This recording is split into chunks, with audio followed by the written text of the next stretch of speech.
Praise the lord. దేవునికి మహిమ ఘనత ప్రభావములు కలుగునుగాక. ప్రేమైనటువంటి జీవము కలిగిన దేవుని కుటుంబమా, దైవ సమాజమా, దేవుడు మనలను ప్రేమించి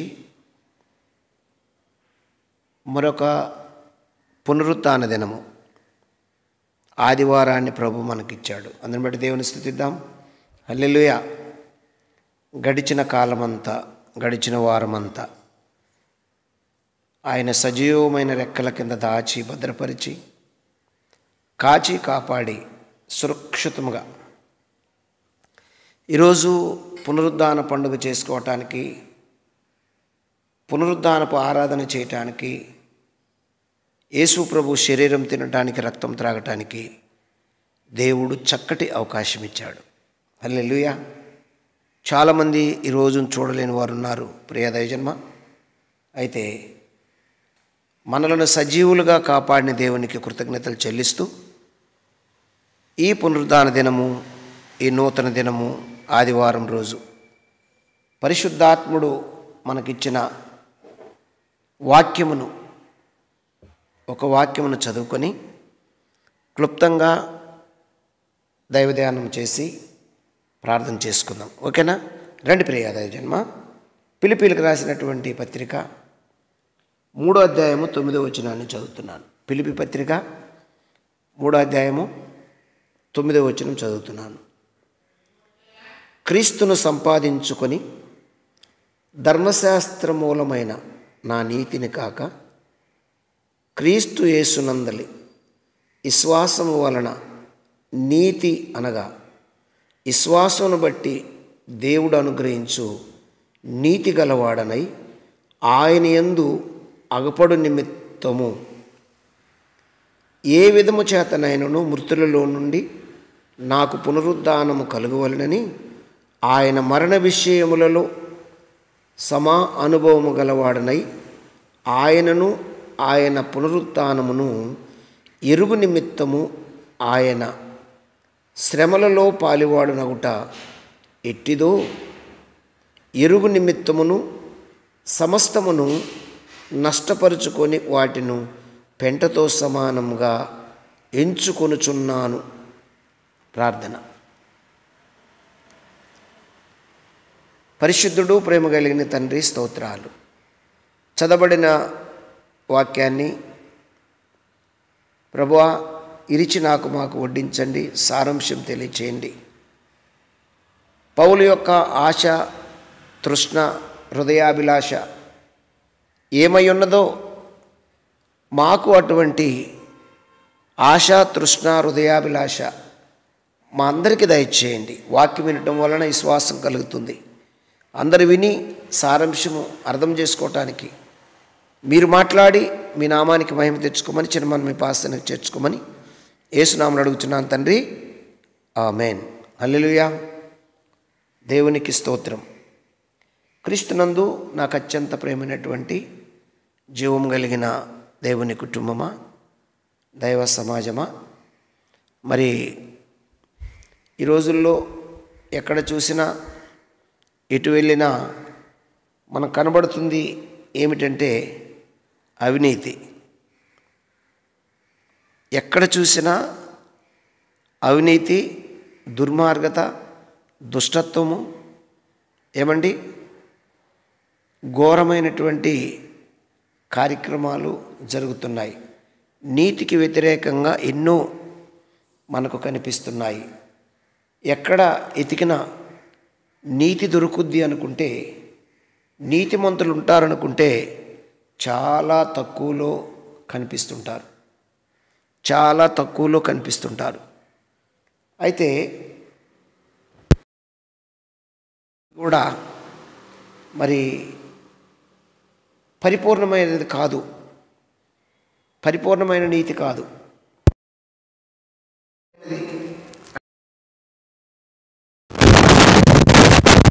ఎవరి నీతి పరిపూర్ణమైనది అంటే యేసుక్రీస్తు నీతి పరిపూర్ణమైనది, పరిశుద్ధమైనది. దేవునికి స్తోత్రం కలుగును గాక. యేసుక్రీస్తు నీతి సంపూర్ణమైనది, పరిశుద్ధమైనది. ఆ నీతిని నేను కనపరుచుకుంటాను. ఆ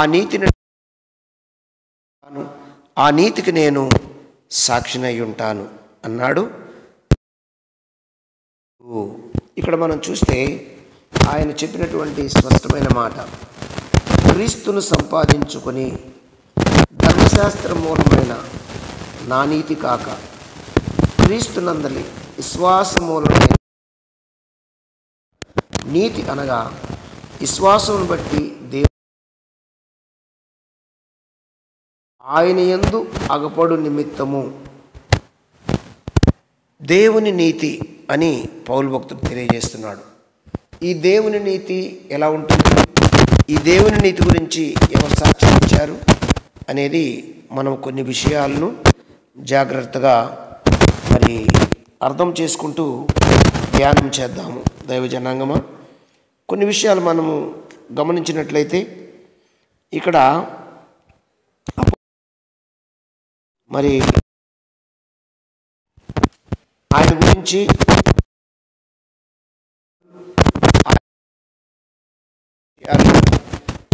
మనం గమనిస్తే ఏంటంటే 20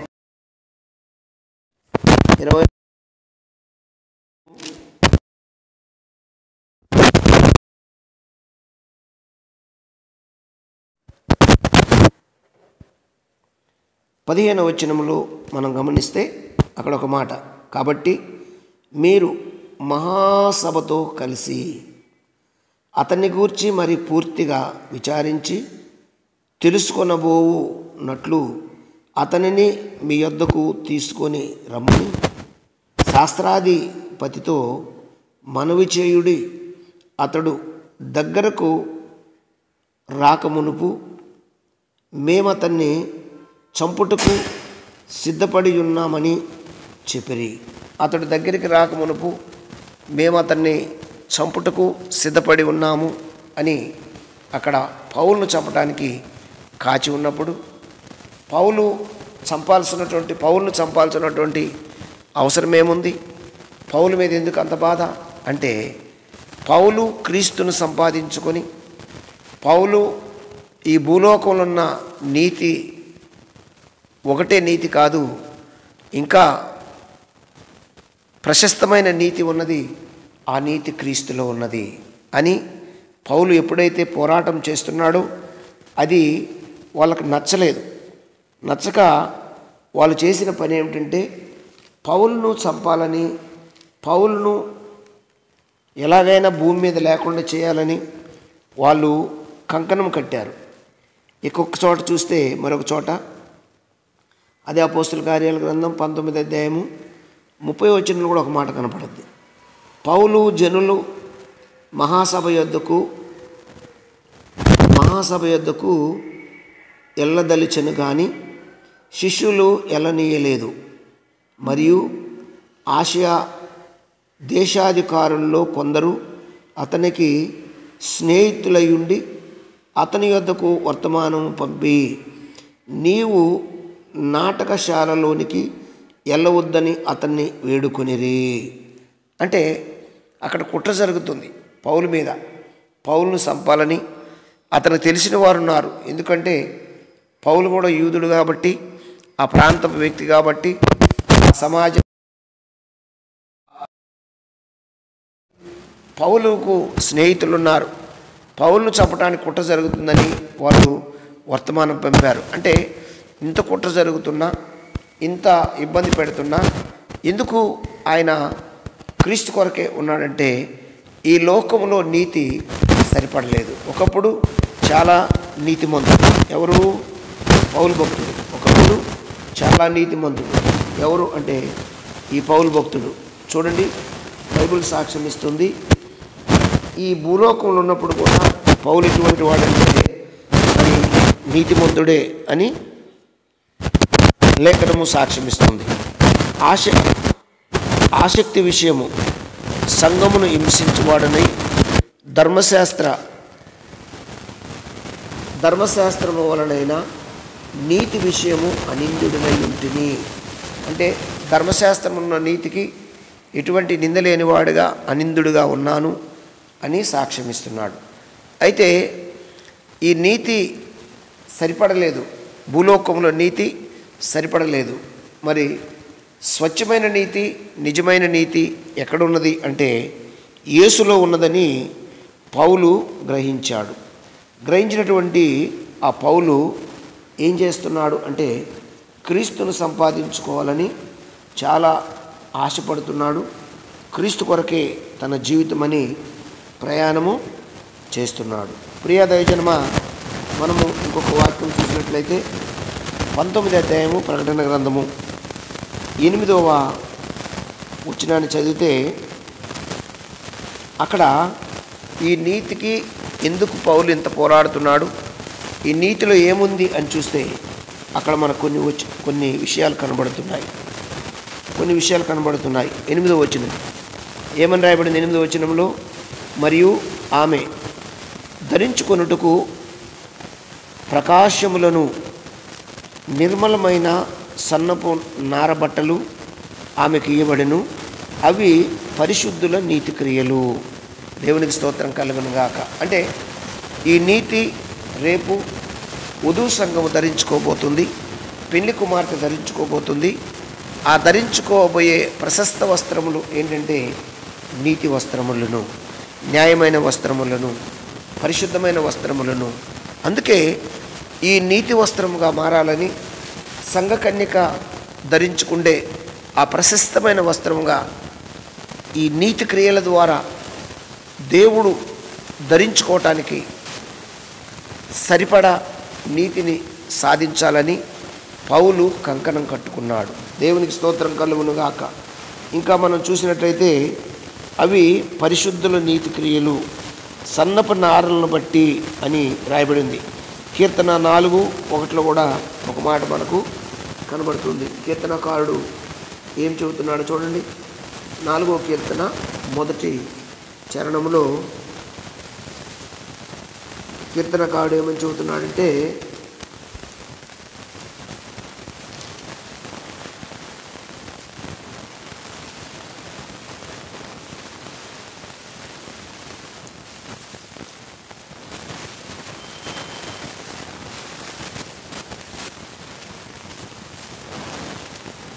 అక్కడ కీర్తనకారుడు సాక్ష్యం ఇస్తున్నాడు. చూడండి 4వ కీర్తన 1వ చరణంలో, నా నీతికి ఆధారమగు దేవా, నేను మొరపెట్టినప్పుడు నాకు ఉత్తరమిమ్ము. దేనికి ఆధారమంట? నీతి న్యాయములను జరిగించుటకు, పరిశుద్ధుల నీతి క్రియలు ధరించుకుండే ఆ పెళ్లి కుమారుడైన యేసుక్రీస్తు ప్రభువారు, ఆయన నీతిమంతుడు, నీతికి ఆధారమగు దేవుడు అని రాయబడినటువంటి విషయాలు. ఇంకా మనం చూస్తే యెషయా గ్రంథంలో కూడా ఒక మాట కనిపిస్తుంది. యెషయా గ్రంథము 54వ అధ్యాయంలో ఒక మాట మనకు కనబడుతుంది. చూడండి, యెషయా గ్రంథము 54లో ఏమని కనిపిస్తుందంటే,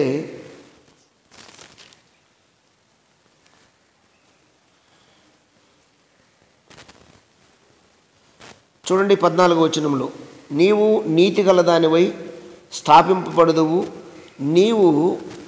నీవు భయపడనక్కరలేదు, బాధించువారు నీకు దూరముగా నుందురు, నీకు దూరముగా ఉందరు, భీతి నీకు దూరముగా ఉండును, అది నీ దగ్గరకు రానేరదు. ఎప్పుడు అంటే నీతిని ధరించుకున్నప్పుడు నువ్వు నీతి గల దానవై స్థాపింపబడదువు.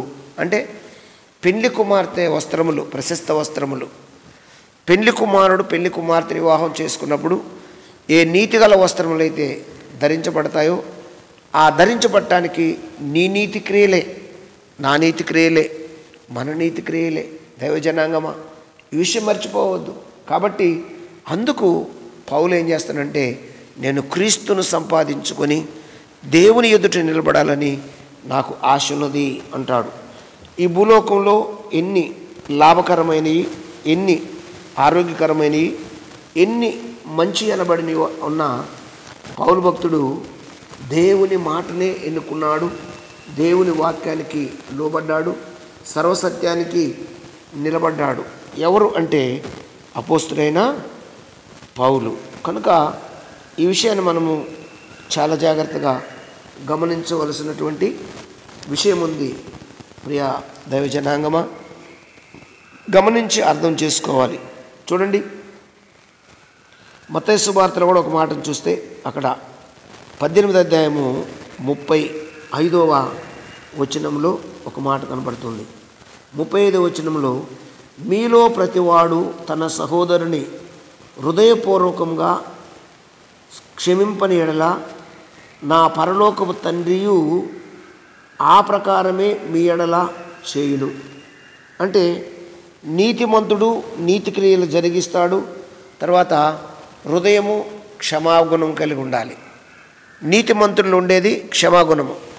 తండ్రిలో ఏముంది? క్షమాగుణము. మనలో క్షమాగుణం ఉండాలి. మనం ఎవరిని క్షమిస్తామో ఆ ప్రకారమే మన పరలోకపు తండ్రి నీతిమంతుడు, పరిశుద్ధుడు, నీతి క్రియలు ధరించుకున్నటువంటి దేవుడు క్షమించే దేవుడు. ఈ విషయాన్ని గమనించాలి. ఎవరైతే ఈ విషయాన్ని గమనిస్తారో తన సహోదరుని ఎవరును ద్వేషించరు అనే విషయాన్ని మనము అర్థం చేసుకోవాలి దైవజనాంగమా. అయితే మరొక మాటను అక్కడే చూస్తే 6వ వచనంలో కూడా ఒక మాట చూడండి. కాబట్టి వారికను ఇద్దరు కాక ఏక శరీరముగా నుందురు గనుక దేవుడు జతపరిచిన వారిని మనుషుడు వేరు చేయకూడదని చెప్పెను. అంటే ఒక భార్య భర్తల బంధము, నీతి బంధము, పెళ్లి కుమార్తె ధరించుకున్న నీతి వస్త్రము, ఏమండి ఆ పరమ తండ్రి వివాహం చేసుకున్న తర్వాత ఇంకా ఎడదీయని బంధము, ఎడతెగని నిబంధన, క్రీస్తుతో నిబంధన. అందుకే ఆ నీతిని నేను సంపాదించుకున్నాను, ఆ శక్తిని నేను పొందాను. ఆయన నీతిమంతుడు అంటాడు పౌలు భక్తుడు. దేవునికి స్తోత్రం కలుగును గాక. మరొక మాటను చూస్తే అదే మత్తయి సువార్త 12వ అధ్యాయము 14వ వచనం కూడా చూడండి. మత్తయి సువార్తలోనే 12వ అధ్యాయము 14వ వచనంలో మనం చూస్తే అక్కడ ఒక మాట కనిపిస్తుంది. 14వ వచనంలో ఏముంది? అంతటా పరిసయ్యులు ఇలుపలికి పోయి ఆయన ఎలాగూ సంహరిద్దుము అని ఆయనకు విరోధముగా ఆలోచన చేసిరి. ఆయన ఎలాగ సంహరిద్దుము? ఎవరు? అంతటా పరిసయ్యులు లోపలికి పోయి ఆయనను ఎలాగూ సంహరిద్దుము అని ఆయనకు విరోధముగా ఆలోచన చేసిరి. యేసు ఆ సంగతి తెలుసుకొని అచ్చటి నుండి వెళ్ళిపోయెను. బహు జనసమూహములను ఎంబడిగా ఆయన వారి యొద్ద నుండి ఆయన వారందరినీ స్వస్థపరిచి తన ప్రసిద్ధి చేయవద్దని వారికి ఆజ్ఞాపించెను. మీరు దీన్ని ఇది పబ్లిక్ చేయొద్దు, ప్రసిద్ధి చేయొద్దు, ఇది నా వలన జరిగిన కార్యమే కానీ మీరు ప్రసిద్ధి చేయొద్దు అని వారికి తెలియచేసి ఆయన ఏం చేశాడు అంటే ఆ నీతిని నేర్పిస్తూ వచ్చాడు. ఆ నీతిని ఎవరు నేర్చుకున్నారు అంటే అపోస్తులైన పౌలు భక్తుడు నేర్చుకొని అనేకులకు ఆ నీతిని స్థాపించాలి, నెరవేర్చాలి అనే ఒక గొప్ప ఆలోచన, కోరికతో పౌలు క్రీస్తును సంపాదించుకున్నాడు. దేవునికి స్తోత్రం కలుగునుగాక. చూడండి 12వ అధ్యాయము 14వ వచనం కూడా ఒక మాట కనబడుతుంది. అదే మత్తయి సువార్త. అంతటా పరిసయ్యులు ఎలుపలికి పోయి ఆయనను ఎలాగా సంహరిద్దుము అని ఆయనకు విరోధముగా ఆలోచన చేసిరి. యేసు ఆ సంగతి తెలుసుకొని అచ్చటి నుండి వెళ్ళిపోయెను. బహుజన సమూహము ఎంబడింపగా. అంటే ఆయన సంహరించాలని, ఆయన ఎలాగైనా అపవిత్రపరచాలని ఆ రోజులో కూడా ఒక మూట ప్లాన్ చేసినట్లు మనకు పరిశుద్ధ లేఖనాలు తెలియచేయుచున్నాయి. దేవునికి స్తోత్రం కలుగునుగాక. అందులోనే 15వ వచనం, యేసు ఆ సంగతి తెలుసుకొని, ఏ సంగతి? ఆ పైన చెప్పబడినట్టు సంగతి అంటే వాళ్ళు ఏదో చేయబోతున్నారు అని ఆ సంగతి తెలుసుకున్నాడు. కాబట్టి ఈయన నీతిమంతుడు, పరిశుద్ధుడు. ఆ నీతి క్రియలు ధరించుకోవాలి అంటే యేసును సంపాదించుకోవాలి, అప్పుడే నీతి వస్తుంది అని పౌలు భక్తుడికి అర్థమైంది. దేవుని బిడ్డలారా, కనుక ఎవరు మర్చిపోకుండా, ఎవరు మరి పక్కన పెట్టకుండా యేసును హృదయపూర్వకంగా ఎవరు ప్రేమిస్తారో, ఆ నీతిని ఎవరు ప్రేమిస్తారో, ఆ నీతి క్రియలు ప్రశస్త వస్త్రము తొడిగించి ఆ వధువు సంఘంలో నిన్ను నన్ను చేర్చుకోవటానికి దేవుడు సిద్ధంగా ఉన్నాడు.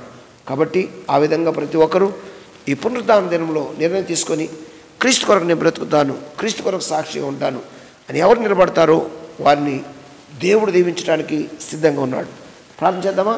రండి ప్రియ దైవజనమా, ప్రార్థన చేద్దాం. స్తోత్రం స్తోత్రం స్తోత్రం స్తోత్రం.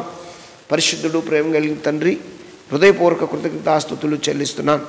ఇదిగో ఇత్తబడిన వాక్యం అందరిలో ఫలింపచేసి నీ నామానికి మహిమ తెచ్చుకోమని, ఘనత పొందమని, దినదీవెన దిన రక్షణ దయచేయమని చిన్న మనం మీ పాస్టర్ను చేర్చుకోమని యేసునామములో అడుగుతున్నాను తండ్రి. ఆమేన్. God bless you. దేవుడు మిమ్మల్ని దీవించి ఆశీర్వదించును గాక. ఆమేన్.